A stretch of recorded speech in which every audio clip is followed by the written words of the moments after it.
कृष्णा मित्रों, मैं प्रियंका स्वागत करती हूँ आपका जीवन और अध्यात्म मित्र। दीपावली के दिन लक्ष्मी जी के साथ साथ गणेश जी की पूजा होती है, जबकि लक्ष्मी जी के साथ विष्णु जी की पूजा होनी चाहिए। चूँकि दीपावली पूजा में हमारी मुख्य भावना धन समृद्धि की प्राप्ति होती है। तो धन की स्वामिनी लक्ष्मी को ही प्रधानता मिली है।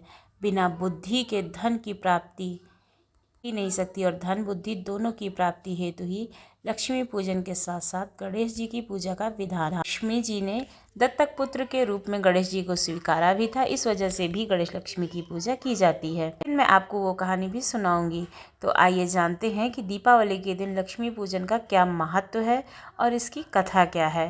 विधि भी जानेंगे।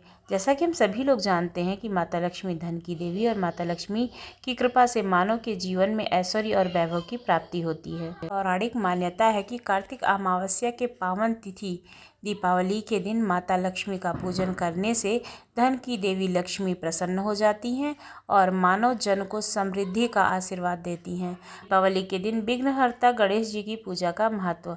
हमारे पौराणिक मान्यताओं के अनुसार विघ्नहर्ता गणेश जी माता लक्ष्मी के दत्तक पुत्र हैं, और साथ ही माता लक्ष्मी मनुष्य के पास आती हैं तो मनुष्य का स्वभाव घमंडी हो जाता है, वह किसी को कुछ समझता नहीं है। तो बुद्धि विकास के लिए और माता लक्ष्मी की सुरक्षा हेतु और मानव के जन कल्याण हेतु गणेश भगवान की पूजा माता लक्ष्मी के साथ आवश्यक है। इसलिए भी माता लक्ष्मी के साथ गणेश भगवान की पूजा की जाती है। आइए जानते हैं कथा। लक्ष्मी जी के साथ गणेश जी की पूजा की परंपरा के संबंध में अनेक दंत कथाएं प्रचलित हैं। एक दंत कथा के अनुसार एक राजा ने किसी लकड़हारे को चंदन का एक जंगल पुरस्कार में दे दिया था, किंतु उस लकड़हारे ने चंदन के गुण और महत्व को समझने की बुद्धि नहीं थी। फलस्वरूप उसने चंदन के जंगल को काट काट कर जला डाला और वह पुनः पहले जैसा ही गरीब हो गया। यहाँ ध्यान देने योग्य है कि उस लकड़हारे को धन के रूप में चंदन का जंगल तो प्राप्त हो गया, लेकिन बुद्धि के अभाव में उसने कीमती चंदन को लकड़ी समझकर जला डाला। यह देख राजा समझ गया कि बिना बुद्धि के धन को नहीं रखा जा सकता है। अतः तभी से दीपावली के दिन बुद्धि के दाता गणेश जी की पूजा माता लक्ष्मी के साथ होने लगी। आइए दूसरी कथा सुनते हैं। एक अन्य कथा के अनुसार एक बार एक साधु को राजसी सुख भोगने की इच्छा हुई। अपनी इच्छा की पूर्ति हेतु उसने लक्ष्मी जी को कठोर तपस्या की। कठोर तपस्या के फलस्वरूप लक्ष्मी जी ने उसे राज भोगने का वरदान भी दे दिया। वरदान प्राप्त कर साधु राजा के दरबार में पहुंचा और राजा के पास जाकर राजा का राजमुकुट नीचे गिरा दिया। राजा क्रोध में आग बबूला होकर के कांपने लगा, किंतु उसी क्षण उस राजमुकुट से एक सर्प निकलकर बाहर चला गया। यह देखकर राजा का क्रोध समाप्त हो गया और प्रसन्नता से उसने साधु को अपना मंत्री बनाने का प्रस्ताव रखा। साधु ने राजा का प्रस्ताव स्वीकार कर लिया और वह मंत्री बन गया। कुछ दिन बाद उस साधु ने राजमहल में जाकर सबको बाहर निकल जाने का आदेश दिया। चूँकि सभी लोग उस साधु के चमत्कार को देख चुके थे, अतः उसके कहने पर सभी लोग राजमहल से बाहर आ गए, तो राजमहल स्वतः ही गिरकर ध्वस्त हो गया। इस घटना के बाद तो संपूर्ण राज्य व्यवस्था का कार्य उस साधु के ऊपर ही होने लगा, किंतु अपने प्रभाव को देखकर साधु घमंड हो गया और वह अपने को सर्वा समझने लगा। अपने घमंड से वशीभूत होकर एक दिन साधु ने राजमहल के सामने स्थित गणेश जी की मूर्ति को वहां से हटवा दिया, क्योंकि उसकी दृष्टि में वह मूर्ति राजमहल के सौंदर्य को बिगाड़ रही थी। अपने इस घमंड में एक दिन साधु राजा से कहा कि उसके कुर्ते में सांप है। कुर्ता उतार दिया गया, किंतु उसमें से सांप नहीं निकला। फलस्वरूप राजा बहुत नाराज हुआ। उसने साधु को मंत्री पद से हटाकर जेल में डाल दिया। इस घटना से साधु बहुत दुखी हुआ और उसने पुनः लक्ष्मी की तपस्या की।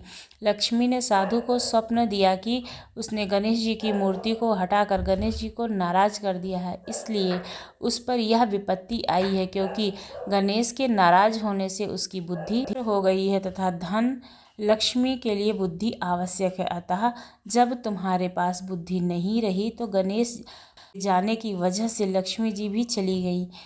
जब साधु ने स्वप्न में यह बात जानी तो उसे अपने किए पर बहुत ही पश्चाताप हुआ। अगले ही दिन राजा ने भी स्वतः जेल में जाकर साधु से अपनी गलती के लिए क्षमा मांगी और उसे जेल से निकालकर पुनः मंत्री बना दिया।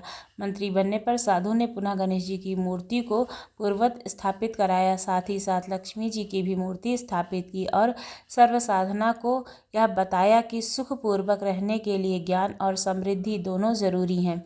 इसलिए लक्ष्मी व गणेश दोनों का पूजन एक साथ करना चाहिए। तभी से लक्ष्मी पूजन के साथ साथ गणेश पूजा की परंपरा भी कायम हो गई। दीपावली के दिन गणेश लक्ष्मी की पूजा होती है। शुभ मुहूर्त 12 नवंबर को 1:26 से दोपहर 12:46 तक। शुभ का चौगड़िया, शुभ अमृत खर का चौगड़िया 12 नवंबर को सायं 5:29 से रात्रि 10:25 तक। रात्रिय मुहूर्त 12 नवंबर की मध्य रात्रि के उपरांत 12:44 से 12:23 तक का। उषा काल मुहूर्त 13 नवंबर को 5:02 से लेकर 6:41 तक का रहेगा। आम जनता काल मुहूर्त यानी कि 10:29 से लेकर 10:25 तक का पूजन का समय है। पूजा विधि। सर्वप्रथम पूजा के स्थान को स्वच्छ करें। स्थान पर आटे और हल्दी से चौक बनाएं। उसके पश्चात एक लकड़ी की चौकी रखें, लाल कपड़ा बिछाएं और माता लक्ष्मी, सरस्वती जी, गणेश जी की प्रतिमा रखें। अगर प्रतिमा नहीं है तो चित्र को विराजित करें। बताए हुए इस मंत्र का उच्चारण करते हुए छिड़ककर स्वच्छ करें। ओम अपवित्रा पवित्रो व सर्ववास्था गौतौपि व समारेत पुंडरीकाक्षाय सा ब्रह्म भांतरा शुचि। अब पृथ्वी माता को प्रणाम करते हुए निम्नलिखित मंत्र का उच्चारण करें। यह मंत्राय मेरु पृष्ठाचा ऋषि सूतला छंद कूर्मोय देवता आसने विनियोग्यः। ओम पृथिवी त्वाय ध्वाता लोका देवी त्वा विष्णुआ धृता त्वा च धाराय मा देवी पवित्र कुरु चासनम। नमः आधार शक्त्याय नमः। तत्पश्चात ओम केशवाय नमः, ओम नारायणाय नमः, ओम माधवाय नमः का उच्चारण करते हुए गंगा जल का आचमन करें। इस पूरी प्रक्रिया के बाद मन को शांत कर आंखें बंद करके तथा माता को मन ही मन प्रणाम करें। उसके बाद हाथ में जल लेकर पूजा का संकल्प ले। संकल्प के लिए हाथ में अक्षत, चावल, पुष्प और जल ले लीजिए। साथ में 1 रुपया का सिक्का ले। इन सब को हाथ में लेकर संकल्प करें कि मैं अमुक व्यक्ति यानी कि अपना नाम, अपने स्थान का नाम व समय पर माता लक्ष्मी, गणेश जी और सरस्वती जी का पूजा करने जा रही हूँ या जा रहा हूँ, जिससे मुझे शास्त्रोक्त फल प्राप्त हो। बाद सबसे पहले भगवान गणेश जी व गौरी का पूजन कीजिए। तत्पश्चात कलश पूजन करें। फिर नवग्रहों का पूजन कीजिए। हाथ में अक्षत और पुष्प ले लीजिए और नवग्रह स्तोत्र बोलिए। इसके बाद भगवती शोषण मृतकाओं का पूजन कीजिए।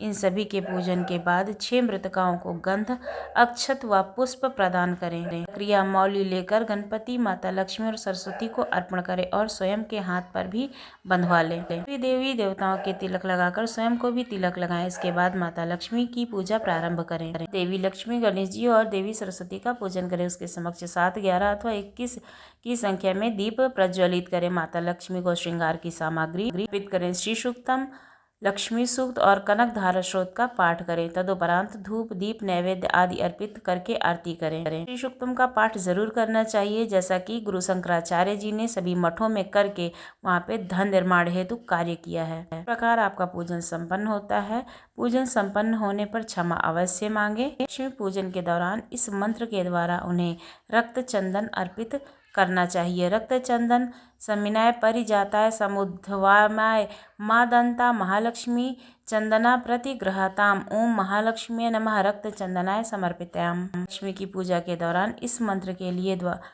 उन्हें दुर्वा समर्पण करना चाहिए। क्षीर सागराय संभाय दुर्वा स्वीकुर्वय सर्वदा महालक्ष्मी दुर्वा समर्पयामि। अक्षत समर्पित करते समय अक्षताय सुरश्रेष्ठा कुंग मात्राय शोभिता माया निवेदनाय भक्त्वाय ग्रहणा परमेश्वरी लक्ष्म्याय नमः अक्षतान समर्पयामि। इस मंत्र के द्वारा माता लक्ष्मी को पुष्प, माला और अक्षत समर्पित करना चाहिए। जानते हैं दीपावली के दिन क्या नहीं करना चाहिए। पौराणिक शास्त्रों के अनुसार दीपावली पर्व के पावन दिनों में हर व्यक्ति को सुबह ब्रह्म मुहूर्त में ही उठ जाना चाहिए, क्योंकि जो व्यक्ति दीपावली के दिन अधिक देर तक सोते हैं उन्हें माता लक्ष्मी की कृपा प्राप्त नहीं होती। इसलिए दीपावली के दिन सुबह देर से ना उठें। तो दीपावली के दिन विशेष रूप से अपने माता पिता और घर के बुजुर्गों का अनादर ना करें। अगर आप इनका अनादर करते हैं तो माता लक्ष्मी कुपित होकर आपके घर से प्रस्थान कर जाएंगी और फिर आपको धन की देवी को मनाने के लिए तरह तरह के प्रयोग करने पड़ेंगे। दीपावली के दिन घर में गंदगी कूड़ा करकट पड़ा रहने से भी माता लक्ष्मी नाराज हो जाती हैं, अतः इस दिन घर को एकदम साफ स्वच्छ रखना चाहिए। दीपावली के दिन झाड़ू की पूजा सभी घरों में की जाती है, अतः इस दिन नई झाड़ू कर माता लक्ष्मी का पूजन अवश्य करें। दीपावली के दिन या अन्य दिनों में भी कभी भी झाड़ू को पैर ना लगाने दें, इससे भी माता लक्ष्मी की कृपा आपको नहीं मिलेगी। झाड़ू पर पैर रखना अशुभ माना जाता है।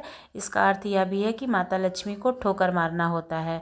अगर हम झाड़ू का अनादर करते हैं माता लक्ष्मी अप्रसन्न होती हैं। घर भवन बनाने के पश्चात उसमें पुरानी झाड़ू ले जाना अपशगुन माना जाता है और यह अपशगुन होता है। जब भी नई झाड़ू उपयोग में लानी हो तो शनिवार से उसका उपयोग शुरू करें। कभी भी घर में उल्टी झाड़ू न रखें। संध्या वेला के बाद घर में झाड़ू ना लगाएं दीपावली के दिन, नहीं तो माता लक्ष्मी नाराज होकर आपके घर से चली जाएंगी। तो दोस्तों, आपको ये जानकारी कैसी लगी ज़रूर बताएं।